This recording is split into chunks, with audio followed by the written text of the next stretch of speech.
If you've ever been to Motor City Airsoft, you might already know what I'm about to say. But you might be surprised to see what happens when I put this through my 10-point grading system. We're going to look at the good, the bad, and the ugly, and I'm going to give you the straight up truth about Motor City Airsoft. If you watched my channel before, you know that I've done a review about Motor City Airsoft about 8 years ago. But this is an all-new series on my channel. This is the Michigan Airsoft Tour. I'm hitting every field in Michigan, and I'm pitting them up against each other. I'm digging into the details on each one, and I'm breaking down what's good and what's not, so that you can decide how to spend your time and your hard-earned money. What fields are worth it, and what fields don't stack up. At the end of this series, I'm going to be putting it together in one epic video, where all the fields will be pitted up against each other and ranked from worst to best. And you might think that you already know which fields are the best or which one's going to end up on top, but I think you might be surprised at the outcome. So without further ado, let's get into Motor City Airsoft.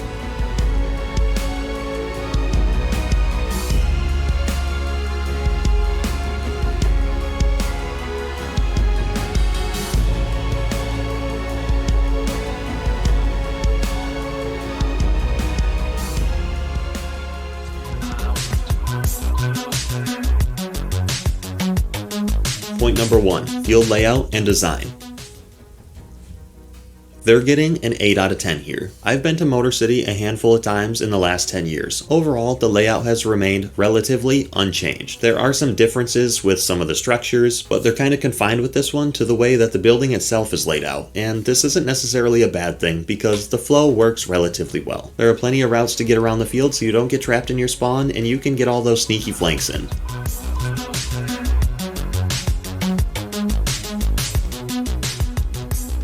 Point number 2, structure, cover, and quality. In this category, they have a big advantage because being an indoor field, they don't have to worry about things like the weather and the outside elements breaking down the cover over a long period of time. So overall, everything stays in pretty good shape. However, there is one thing that I want to touch on here that we'll get into a little bit more later. But I have to mention this because I feel that the way that the structures and cover mesh with the rules and the rest of the game make a big difference. So one of the things I've noticed time and time again when it comes to the structures at Motor City is that they have these crates that are stacked on top of each other, and it creates a small gap about this big in between the crates. Now in the rules, they tell you can look through these gaps, but you can't shoot through them. In my opinion, this is going to ding them a little bit in this category, because if you don't want people to shoot through those gaps, just cover them up. It's as simple as that, because at the end of the day, there's always going to be someone that doesn't listen to the rules or doesn't care and is going to do it anyway, and then it creates problems on the field. I've seen it almost every time I've been there.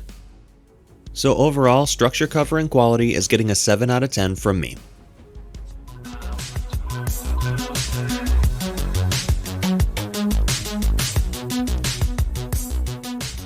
Moving on to gameplay experience. This is kind of a big one, and overall, I'd say it was fine. A lot of factors go into this. I'd say that overall, I had a fine experience. Now, my most recent visit wasn't super typical because there was a pretty low player turnout. And this is another one where we'll dig into this point a little bit more later, but I've talked to a lot of people that tell me there can be some bad sportsmanship and some toxicity that goes on in the player base, which can of course lead to a worse player experience overall. The only other thing I have to say about this is that while I was there last time, there seemed to be kind of a lack of game modes going on, which led to it becoming a little uninteresting by the end of the day. It seemed like we were doing a lot of TDM, domination, capture the flag, rinse and repeat. And while there's nothing wrong with these game modes, having some more props or game modes added in there that could make the day a little bit more interesting in the end would go a long way.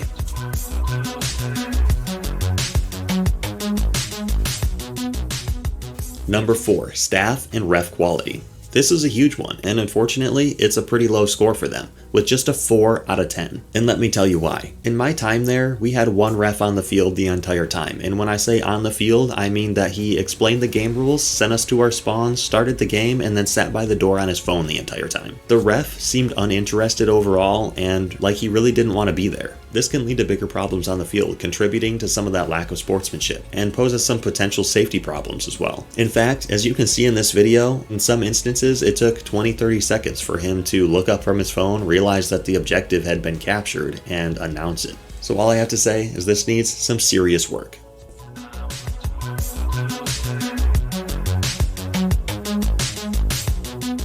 Point number 5, value for the money. This one is pretty straightforward, but it's kind of a big deal. And I'm going to give them a 7 out of 10 here, and let me tell you why.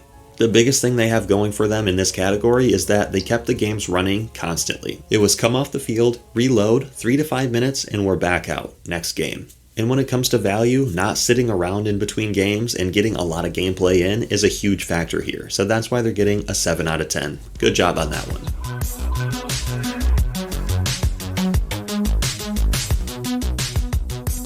Now let's talk about safety and rules.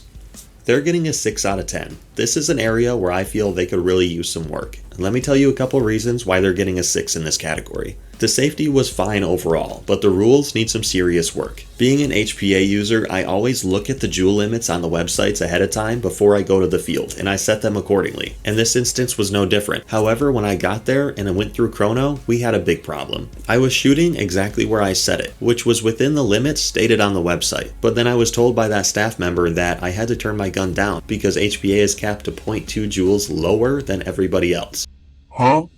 Now, I don't have to explain basic physics here, but a joule is a joule, no matter what the power source is. And you might be saying, what about joule creep? That's a non-issue here too, and let me tell you why. They have a cap on the weight that you can use for your BBs as well, which is what they chrono with. This pretty much eliminates joule creep as an issue because most of the time joule creep is happening when you're upping the weight of your BB after you chrono. And I'm not going to go into all the details, but it's really not an issue here. And what was even more disappointing is when I asked the ref, why is this rule in place? I got no good answer, which was really disappointing to hear because to me that means once upon a time some crybabies whine, oh, the HPA hurts too much, they shoot too fast, yada yada yada. And all of a sudden you're alienating all the HPA players, and that's a huge potential part of your player base. So long story short, this rule is dumb, it makes no sense. 2 other quick examples. We talked about the crack shooting earlier and how that could easily be fixed with putting some kind of a board or just filling those gaps. So it's not even an issue that the players have to worry about. The next thing that we need to mention is as long as I can remember going to Motor City, I hear the same thing every time.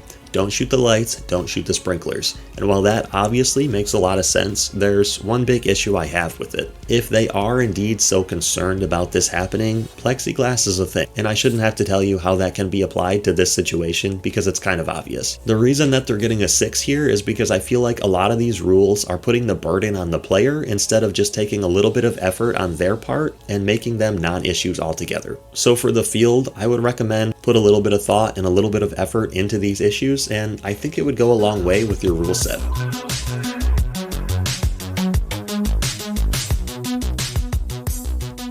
Now point number 7, and this is kind of a big one too. Community and sportsmanship. They're getting a 6 out of 10 here. And the biggest reason for this is because I've talked to many players about Motor City Airsoft. And 99% of the time, I'll hear one common thing from all of them. It's that there can be a toxic player base that leads to some major sportsmanship issues and cheating. Now, I have experienced this in the past. The most recent time I went, I didn't, but it was a very low turnout, and I think that could be a big part of it. What I've seen and heard from a lot of people is that there can just be bad sportsmanship, bad players, bad attitude. And at the end of the day, that's going to really negatively affect your player base overall. So all I can recommend on this subject is get staff that cares, train them really well, and get more of them out there at a time so that these issues can be nipped in the bud. And you can start weeding out the bad parts of that community that are causing all these people to say the same thing.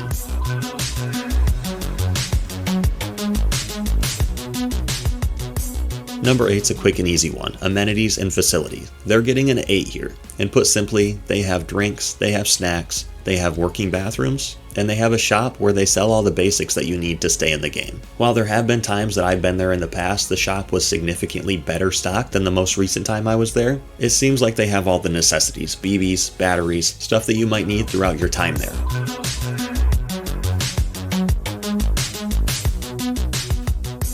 Point number 9 is media friendliness, and for this category, they're getting a 5 out of 10. They've got 2 big things working against them in this area. One in particular is the music. And while I get it, some people might enjoy that music, there are a lot of people it's going to drive away, because if you're filming a video for social media or YouTube in particular, that copyrighted music in the background can be a big issue. I had to put some serious work into my audio to avoid getting copyright strikes on my audio in my videos at Motor City, and I know a lot of other people are going to have the same issue. The second thing is lighting, and while this isn't the biggest deal because I get that they're an indoor place and that dark gritty kind of feeling might be what they're going for, it does work against people that are trying to film and make it a little harder to get quality shots. So if you're a fellow content creator, you might want to take those points into account before you head to Motor City.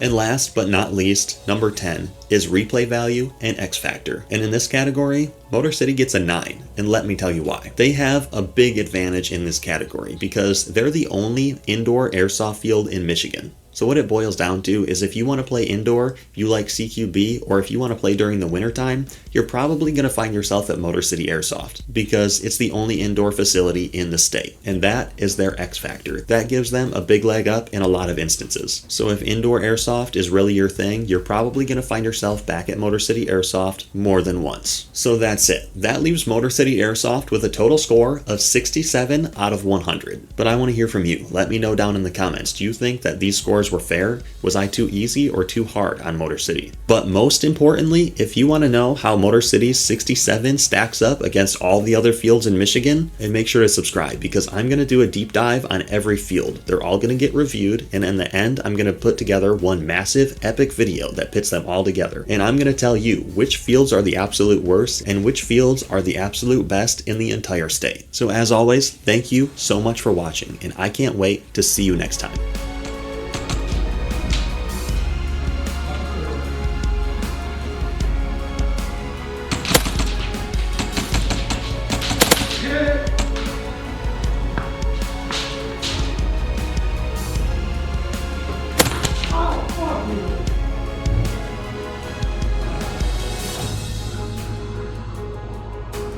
Hey, Daniel! I told you someone won't show my door. Are you okay?